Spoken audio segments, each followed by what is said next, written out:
Já estamos vivendo mais um período eleitoral. Este ano, o cidadão com título de eleitor em dia escolherá candidatos para presidente da República, governador, senador, deputado federal ou distrital e deputado estadual. As eleições gerais serão realizadas no domingo, dia 2 de outubro. Eventual segundo turno será realizado no dia 30 do mesmo mês. Para falar sobre a atuação do Ministério Público de Minas Gerais nas eleições, vamos conversar com o promotor de justiça Edson de Rezende Castro, responsável pela Coordenadoria Estadual de Apoio aos Promotores Eleitorais do Ministério Público de Minas Gerais.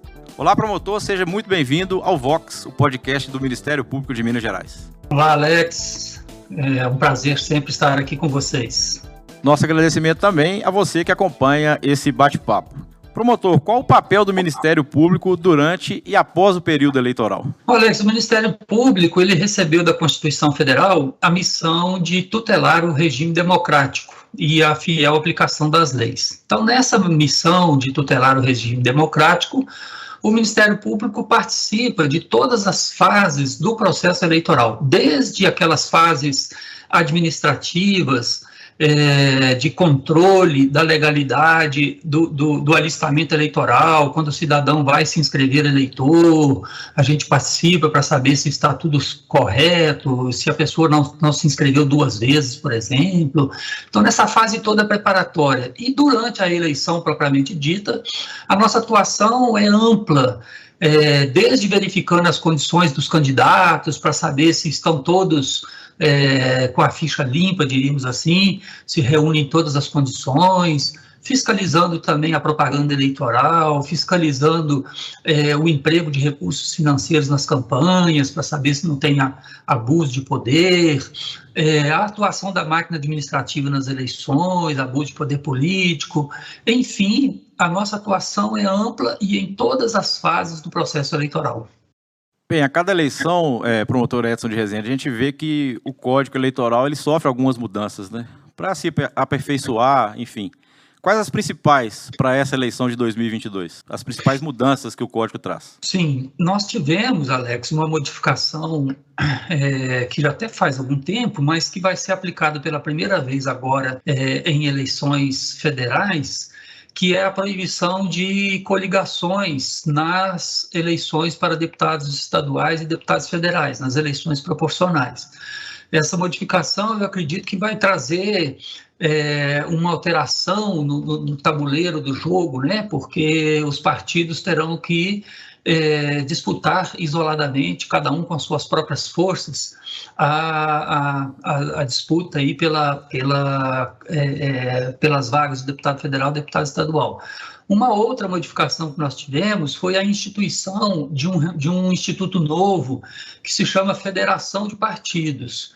Essa federação ela se parece um pouco com as coligações de antes, mas ela traz algumas alterações, algumas diferenças que também me parece que vão impactar, porque a federação ela é a junção de 2 ou mais partidos com a finalidade não só de disputar a própria eleição ou aquela eleição, como são as coligações, mas também com a intenção de permanecer unidos durante pelo menos 4 anos. Então, nós já estamos vendo algumas federações sendo idealizadas, sendo implementadas, de forma que esses partidos que se unirem para a eleição de 2022 terão que permanecer unidos até pelo menos a eleição de 2026, ou seja, 2 eleições, inclusive impactando nas eleições municipais de 2024. Então, esse instituto, como ele exige uma estabilidade maior dessa associação de partidos, dessa junção de partidos, a gente crê que, inclusive, nós teremos aí alguma afinidade ideológica entre os partidos que vão se juntar para disputar a eleição de 2022. E o senhor que é uma referência dentro do Ministério Público de Minas na questão eleitoral, como é que o senhor avalia essas modificações, assim, do ponto de vista prático, para o cidadão? Qual a avaliação que o senhor faz? Olha, eu avalio como positivas essas alterações, porque no regime das coligações partidárias, a gente tinha aquele fenômeno, né, de um eleitor votar num determinado candidato e ajudar a eleger outros candidatos de outros partidos que ele, eleitor, não tinha noção de quem fosse, né? Os partidos faziam aquelas coligações enormes, com siglas totalmente diferentes, com o único objetivo de vencer as eleições, né? de juntar votos para que obtivessem mais vagas no parlamento. Então, o eleitor votava num determinado candidato e acabava ajudando a eleger outros candidatos que ele não tinha a menor noção, ou que, se ele soubesse, ele certamente não votaria, por exemplo. Né? Exatamente por causa da diferença de ideologias que acabavam se juntando em torno das coligações. Agora, com as federações, como a federação exige uma permanência, porque a coligação era só para a eleição, passou a eleição, acabava a coligação. Como a federação tem que durar pelo menos 4 anos, a gente vai perceber uma coerência maior dos partidos que vão se juntar em federação. Exemplo disso é que até agora a gente tem pouquíssimas iniciativas falando em federação. Poucos dos partidos vão se unir em federação exatamente pela obrigação de permanecer unidos, inclusive na atividade parlamentar, por pelo menos 4 anos. Isso reflete para o eleitor exatamente no fato de que ele não vai ajudar a eleger candidatos que ele nem imagina quem são, né? E isso vai também proporcionar, com o tempo, condições para que o eleitor saiba quais são as ideologias, quais são os projetos dos diversos partidos. Né? O partido A se junta ao partido B, isso dá ao eleitor condições de saber, afinal de contas, qual é a desse partido. Né? Às vezes o eleitor pensava que o partido A era socialista, mas ele se juntou a um partido de direita, então ele não é tão assim de esquerda.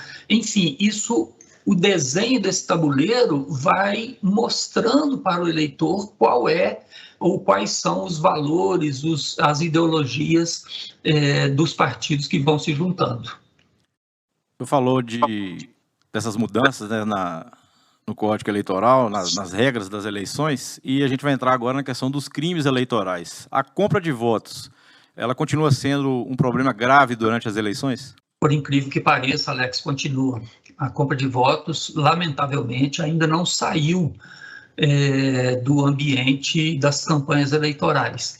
Todos os dias a gente se depara com denúncias de compra de votos, né? Aquela doação, entrega ou promessa de alguma vantagem pessoal para o eleitor em troca do voto. Né? A compra de votos basicamente é isso. Nós temos na nossa legislação 2 dispositivos que censuram essa conduta, que é o artigo 299 do Código Eleitoral, que considera crime essa compra de votos, esse dar, oferecer, prometer ou entregar vantagem pessoal. Aí é dinheiro, é uma cesta básica, é o pagamento de uma conta de luz, é uma receita médica, é um curso, enfim, qualquer vantagem pessoal que possa ser dada ou prometida para o eleitor para conquistar o voto do eleitor. Essa conduta é crime no artigo 299 do Código Eleitoral, e essa conduta também é uma infração civil eleitoral no artigo 41A da Lei das Eleições. Como o crime lá no 299 é pena de prisão, né, pena de reclusão. Como infração civil eleitoral no 41A, é uma infração que leva à cassação do registro ou do diploma do candidato e aplicação de uma multa. Então, ainda continua sendo uma conduta muito presente e, por isso, muito combatida pelo Ministério Público. Né? O Ministério Público sempre muito atento e sempre, quando recebe notícias de compra de votos, há uma uma dedicação muito grande na apuração da conduta. Em relação ainda aos crimes eleitorais, como é que o cidadão pode denunciar? E além da compra de votos, quais outros crimes são mais comuns assim durante esse período? Olha, nós temos como crimes muito reincidentes o transporte de eleitores nos dias das eleições, né? Os candidatos, os partidos não podem fazer transporte de eleitores exatamente porque é um momento muito propício para a corrupção eleitoral. E, lamentavelmente, muitos candidatos, muitos partidos fazem esse transporte, levam eleitor, buscam eleitor, o eleitor mora em Belo Horizonte, mas vota lá em Porteirinha, e aí lá é o candidato levar o eleitor lá para ele poder votar. Tudo isso é proibido, é crime eleitoral, e a gente combate isso muito também. Inclusive, um crime eleitoral com pena bastante elevada, né, pena de 4 a 6 anos de prisão, exatamente devido à gravidade disso, né? Temos o crime de boca de urna, que é no dia da eleição, fazer propaganda eleitoral, tentar convencer o eleitor ao voto no dia da eleição, porque a propaganda eleitoral ela tem que terminar no sábado, véspera da eleição. O dia da eleição é um dia consagrado ao eleitor. O eleitor deve ter liberdade para, no dia da eleição, sair de casa, ir até o local de votação e fazer a sua escolha, depositar o seu voto de forma livre. Então, a boca de urna ela consiste nessa tentativa de aliciar o eleitor, convencer o eleitor ao voto no dia da eleição. Temos um crime também muito comum, que é a falsidade ideológica eleitoral, que consiste em inserir informações falsas em documentos dirigidos à Justiça Eleitoral, basicamente na administração financeira das campanhas. O candidato ele tem que declarar à Justiça Eleitoral todos os recursos que ele recebeu para fazer a sua campanha e todos os gastos que ele teve exatamente na campanha. E muitos candidatos omitem receitas e omitem despesas, talvez querendo esconder a origem dos recursos, de onde que ele recebeu aquele recurso, e talvez querendo esconder também como ele gastou aquele recurso, esconder da Justiça Eleitoral e esconder especialmente do eleitor, porque o eleitor, sabendo de onde vem o dinheiro que o candidato faz a campanha e sabendo no que o candidato gasta esses recursos, certamente essa é uma informação interessante para o eleitor decidir sobre o voto. Então, são crimes que mais comumente acontecem. Ainda dentro dessa pergunta, promotor, a gente pode falar que no interior do estado, essas questões, esses crimes eleitorais são mais comuns em detrimento da capital? O crime, por exemplo, o crime de transporte de eleitores, ele é mais comum no interior, né? É coisa mais de interior, não tem muito transporte público, né? Na capital, as pessoas se movimentam com transporte público, é mais raro a gente ter isso aqui. Mas no interior é diferente, né? Não existe transporte público. Na zona rural, por exemplo, né? Tem muito eleitor que mora na zona rural, mas que gosta de votar na cidade, e aí, então, para ele se deslocar da zona rural para a cidade, ele precisa ali de um transporte, e aí os candidatos acabam oferecendo e fornecendo esse transporte. Você está acompanhando o Vox, o podcast do Ministério Público de Minas Gerais. Hoje estamos recebendo o promotor de justiça Edson de Rezende, que conversa conosco sobre as eleições de 2022. Já está publicada no Diário da Justiça Eletrônico a Resolução 23.610, que disciplina a propaganda eleitoral, a utilização e geração do horário gratuito e as condutas ilícitas durante a campanha eleitoral de 2022. A realização de comícios, distribuição de material gráfico, caminhadas ou propagandas na internet passam a ser permitidas a partir do dia 16 de agosto. A norma incorporou sugestões e atualizou as regras para as eleições deste ano, entre elas a possibilidade de realizar shows e eventos com objetivo específico de arrecadar recursos para a campanha, o impulsionamento de conteúdo e a punição para quem espalha desinformação. Este ano, o brasileiro votará para presidente da República, governador, senador, deputado federal e deputado estadual ou distrital. Se você souber de alguma irregularidade ou crime eleitoral, entre em contato com a ouvidoria do MPMG pelo telefone 127 e denuncie. Exerça a sua cidadania. Ministério Público de Minas Gerais, em todo lugar ao seu lado. Siga a gente nas redes sociais. Procure por MPMG Oficial. Para mais informações, acesse mpmg.mp.br.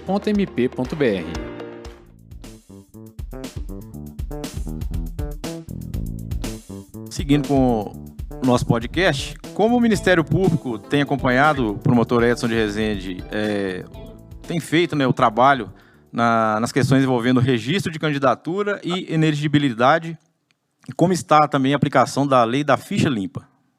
Esse é um momento importantíssimo do processo eleitoral, Alex, o momento do registro de candidatura, né?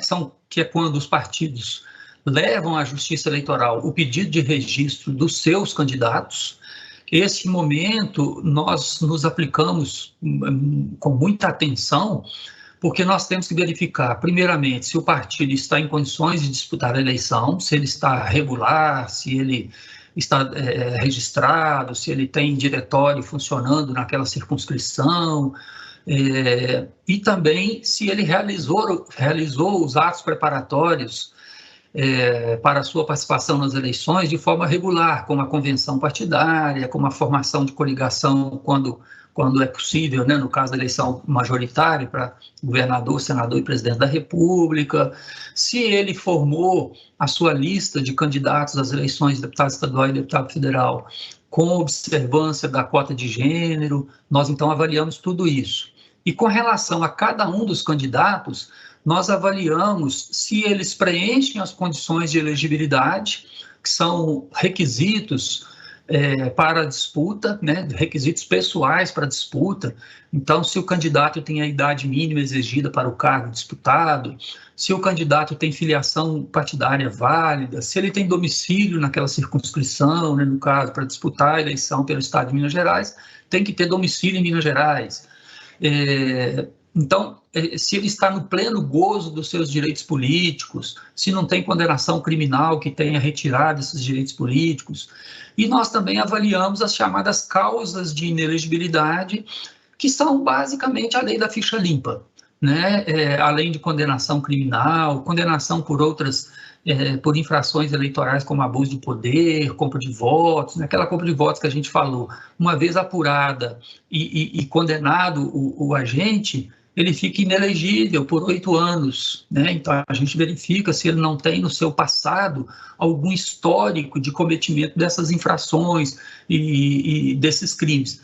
São várias outras hipóteses de inelegibilidade constantes da lei da ficha limpa que o Ministério Público avalia de forma muito criteriosa, né? Porque é um momento importante de saber qual candidato está apto a disputar a eleição, qual candidato está apto a receber os votos dos eleitores e quais aqueles que sequer podem participar da disputa quando tem algum impedimento. Então, é um momento extremamente importante. E como é que estão as regras em relação aos gastos de campanha? Eu queria que o senhor falasse também sobre a questão do fundo partidário. Como é que ele funciona e como os candidatos são beneficiados com esse fundo? Até, Alex, antes dessa questão dos gastos, eu me lembro aqui da gente comentar um pouco mais a questão da lei da ficha limpa, né? Você me perguntou e eu acabei não te dizendo. A lei da ficha limpa, ela tem sido aplicada com muita firmeza pelo Ministério Público, pela Justiça Eleitoral. Nós temos muitos casos de incidência, muitos casos de indeferimento de registro de candidatura, exatamente por o candidato ter no seu histórico de vida esses fatos que constituem impedimento. E nós tivemos uma modificação recente na lei, esta lamentável, né, em 2021, nós tivemos uma modificação na lei da ficha limpa, abrandando um pouco o seu rigor.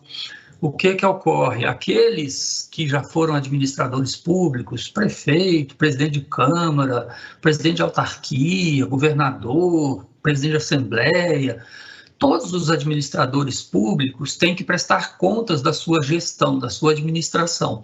E se as contas são desaprovadas, por irregularidades insanáveis que constituem ato de improbidade administrativa, a lei da ficha limpa diz que essas pessoas, esses gestores públicos com contas rejeitadas, ficam inelegíveis também por 8 anos, ficam impedidos de disputar eleições por 8 anos. Nós tínhamos uma incidência muito grande dessa hipótese de inelegibilidade, que é a do artigo 1º, inciso 1, a linha G da lei da ficha limpa. A mudança que nós tivemos no ano passado, e que já vai se aplicar para 2022, lamentavelmente, é que a lei passou a exigir, para que o impedimento se aplique ao candidato, que a rejeição de contas tenha imputado débito ao gestor. Então, agora, não basta que as contas sejam rejeitadas, é preciso que as contas tenham sido rejeitadas com imputação de débito. Então, quando o Tribunal de Contas diz que rejeita as contas, se o Tribunal de Contas não imputar débito, se o Tribunal de Contas não disser assim, olha, em razão dessa irregularidade, o gestor terá que devolver X aos cofres públicos, né? Se ele não disser isso, não se aplica a inelegibilidade. Isso faz muita diferença, porque nós tínhamos uma incidência muito grande de inelegibilidade desta linha G, naquelas situações de descumprimento doloso da legislação. Por exemplo, o gestor fazia compras sem licitação, por exemplo, né? Descumpre a lei de licitações, causa prejuízo às pessoas que podiam concorrer àquela compra pública, poderiam fornecer para a administração pública, e ele então faz a compra sem licitação, privilegia lá as pessoas que ele conhece. O tribunal rejeita as contas por causa disso, mas não há imputação de débito, porque a gente não tem aí necessariamente um prejuízo financeiro para a administração. Tem um prejuízo para a impessoalidade do ato, né, porque o gestor ele escolhe com quem ele quer contratar, ao invés de abrir uma licitação e dar oportunidade a todos os interessados, mas não tem prejuízo, então, neste caso, deixa de ser inelegibilidade. Um outro exemplo é o percentual mínimo de aplicação, por exemplo, na saúde e na educação. Né? A Constituição manda aplicar o município, por exemplo, 25% das suas receitas têm que ser aplicadas em prol da educação. Se o gestor aplica 20%, o tribunal rejeita suas contas, mas não há imputação de débito, porque o recurso não foi aplicado na educação, mas ficou nos cofres públicos e foram aplicados em outras rubricas orçamentárias. Mas há um prejuízo não financeiro, mas há um prejuízo para a educação, para a política pública de educação. O percentual mínimo foi estabelecido exatamente para que o país saia desta condição de uma educação tão deficiente. Então, neste caso, deixa de ser também inelegibilidade, porque não há imputação. Então, essa é uma modificação muito impactante, lamentável, esvaziamento da lei da ficha limpa, mas que virou lei e vai ser aplicada a partir de agora. Agora, a relação à sua pergunta sobre os fundos, nós temos 2 fundos públicos que podem ser usados nas campanhas eleitorais. Um é o chamado fundo partidário, que são recursos do orçamento da União, o orçamento do governo federal, que são destinados aos partidos políticos. Todo ano tem esse recurso, o fundo partidário, tendo eleição ou não tendo eleição, esses recursos são destinados aos partidos políticos para a sobrevivência ordinária, cotidiana dos partidos políticos. Então, os partidos eles são financiados com recursos públicos, recursos da União. E esses recursos, além deles servirem para o dia a dia do partido, eles podem ser usados em campanha também. E que muitos partidos, a maioria dos partidos, usa esse recurso no ano de eleição para as campanhas. E o outro recurso, o outro fundo criado mais recentemente, é o chamado Fundo Especial de Financiamento de Campanha. A gente fala em fundo de campanha. Esse fundo de campanha, ele também é recurso da União, destinado aos partidos apenas em ano de eleição, então, eleição municipal, eleição geral, como agora, recurso da União, que esse ano foi na ordem de 5 bilhões de reais, então, 5 bilhões de reais do orçamento da União, destinado aos partidos políticos, que são repartidos entre os partidos de acordo com o tamanho do partido, especificamente para realizar campanha eleitoral. O Ministério Público fiscaliza a aplicação desses recursos também de forma muito rigorosa, porque são recursos públicos. O partido pega esse dinheiro, passa para os seus candidatos, e o candidato usa esse dinheiro para contratar pessoal para fazer campanha, para contratar a confecção de material de campanha, né, impressos,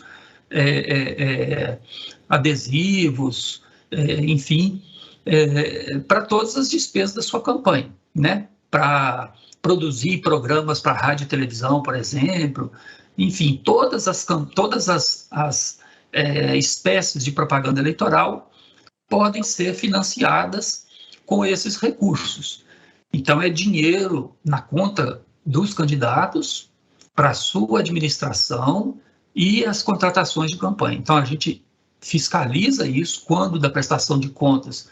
A gente verifica se os gastos foram devidamente comprovados, se há suspeita ali de superfaturamento também nesses gastos. Então, há uma atividade intensa exatamente pela natureza pública desses recursos. O cidadão, Alex, é muito importante nesse processo, trazendo informações ao Ministério Público, né, que podem ser levadas através do nosso site, né, nas denúncias lá do nosso site, na ouvidoria, como também podem ser levadas à ouvidoria pelo 127, né, o telefone da ouvidoria, como podem ser levadas à promotoria eleitoral local, né? De qualquer forma, essa informação de irregularidade chegando ao Ministério Público, o promotor ou o procurador farão a devida apuração para que a gente garanta que o recurso público foi bem aplicado. Os partidos políticos precisam lançar um número mínimo de candidatas mulheres e investir, né, recursos nas campanhas. O senhor falou um pouco dessa questão já das regras, né, de investimento nas campanhas. Agora, o que acontece se essa regra da cota não for cumprida? A lei estabelece, Alex, que os partidos políticos devem lançar pelo menos 30% dos seus candidatos como sendo de mulheres, né? O mínimo de 30% para mulheres, o máximo de 70% para homens. É o que a gente chama de cota de gênero. É uma política afirmativa para a participação das mulheres nas campanhas eleitorais, nas disputas eleitorais, porque nós temos uma participação muito pequena. Hoje, em torno de 15% só dos parlamentos são ocupados por mulheres, enquanto que o nosso eleitorado gira em torno de 52%. Então, 52% são mulheres no quadro de eleitores e apenas 15% de mulheres vereadoras, deputadas estaduais e deputadas federais. Então, a gente precisa melhorar isso, melhorar essa participação. Por isso, a lei diz que os partidos devem lançar pelo menos 30%. E, obviamente, os partidos têm que aplicar também pelo menos 30% dos recursos dos fundos, desses fundos partidários e fundo de campanha, nas campanhas das mulheres, porque de nada adianta lançar mulheres se não der condições de disputa efetiva, né? E a disputa efetiva a gente sabe que se dá com financiamento. Ninguém faz campanha sem dinheiro, né? O que pode acontecer com o partido que não lançar o número mínimo, e aí a gente vê muito partido preenchendo essa cota de 30% com candidaturas laranja, candidaturas fictícias, né? O partido não tem número suficiente de candidatos, não investiu nisso, não procurou formar quadros femininos para a disputa das eleições, ele então ele inscreve candidatas que, na verdade, não são candidatas, só estão emprestando o nome para fazer parecer que tem os 30%. Essa é uma fraude eleitoral importante, que pode levar, inclusive, à cassação do partido como um todo, né, todos os candidatos daquele partido poderão ser cassados se ficar comprovada, como já ficou comprovado em várias situações, tem vários casos de cassação de todos os candidatos que foram eleitos por aquele partido em decorrência dessa fraude. E, de outro lado, a questão dos recursos, se o partido não aplicar os recursos, se o partido, por exemplo, como já foi constatado, o partido destina recursos para as... Mas a mulher, na hora dela gastar aquele recurso, ao invés de gastar o recurso com a sua candidatura ou com a candidatura de alguma mulher do partido, ela acaba destinando aquele recurso para candidaturas de homens, né? Então, não há um efetivo recurso aplicado na campanha da mulher. Quando isso é constatado, nós também temos para isso uma infração, que é a chamada movimentação ilícita de recurso de campanha, né, que vai levar também à cassação daquele candidato que for beneficiado com esse desvio de finalidade do recurso. Falando agora sobre propaganda na internet, sobretudo nas redes sociais, e também de fake news, primeiro, quais regras candidatos e eleitores devem observar, né, nessa relação aí de internet com rede social, e também se o Ministério Público está preparado para combater as fake news, a desinformação. Como é que vai ser a atuação do Ministério Público em relação a essas questões? É um fenômeno preocupante, né, Alex, a desinformação. Cada dia mais a gente assiste, não só em matéria política, né, mas em várias outras, a circulação de informações falsas.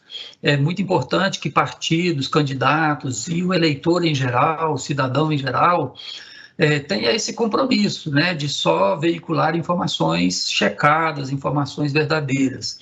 Se a informação é inverídica, se a informação é falsa, como a gente, né, muitos chamam aí de fake news, né, desinformação em geral, nós temos um crime eleitoral, se isso beneficiar ou prejudicar candidatos ou partidos, temos um crime eleitoral que é de divulgação de fatos inverídicos. Só o fato de ser inverídico já constitui um crime, né?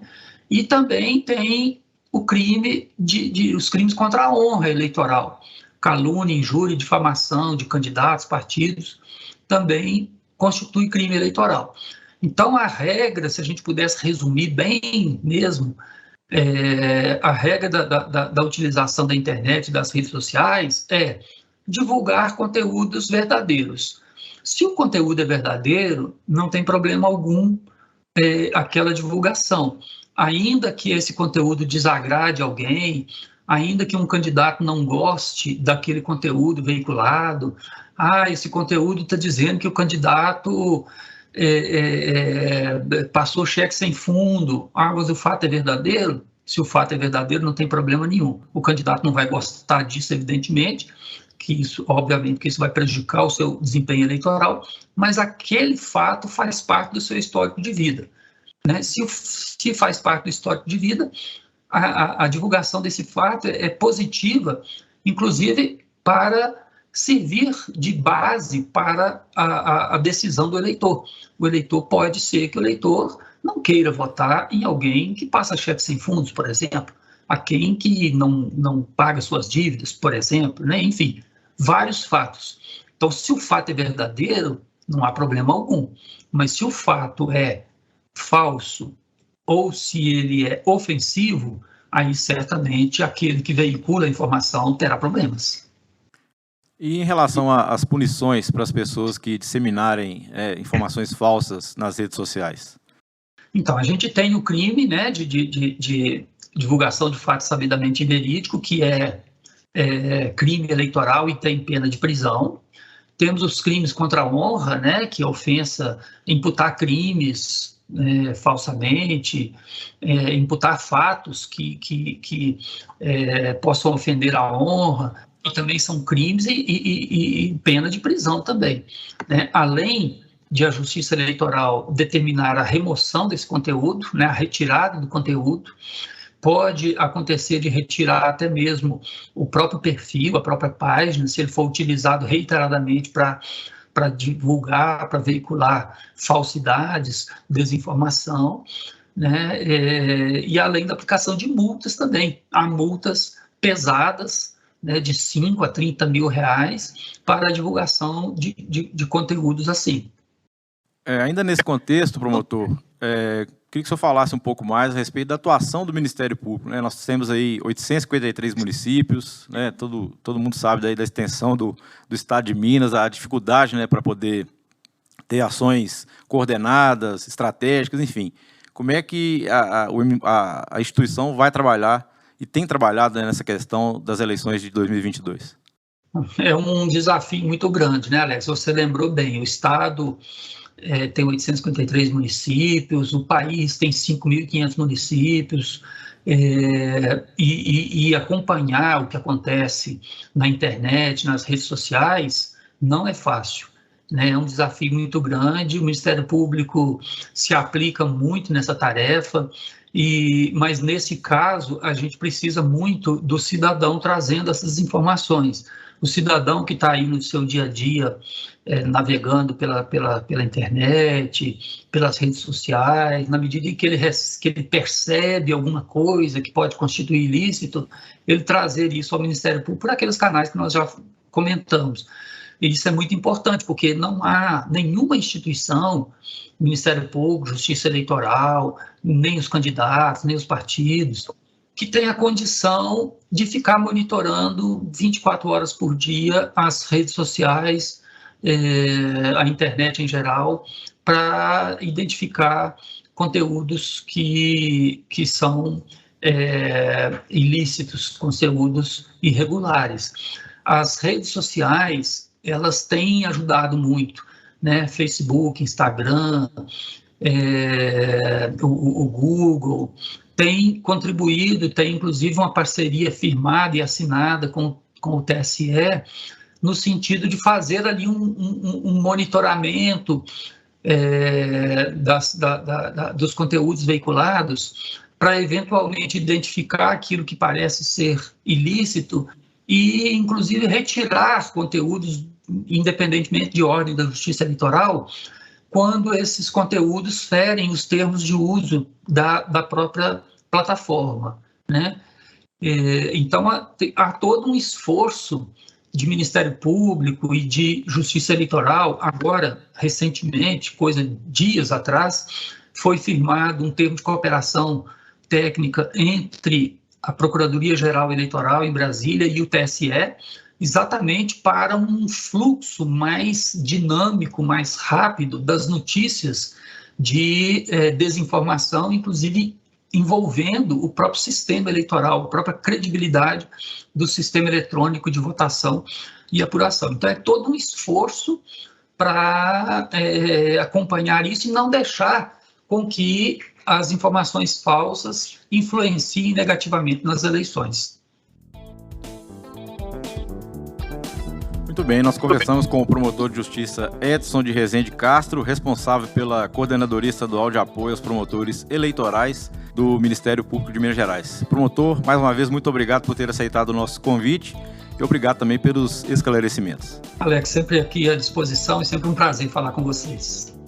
Siga aí o Ministério Público nas redes sociais. Este episódio estará disponível nas plataformas digitais e também no YouTube. Obrigado por ter nos acompanhado.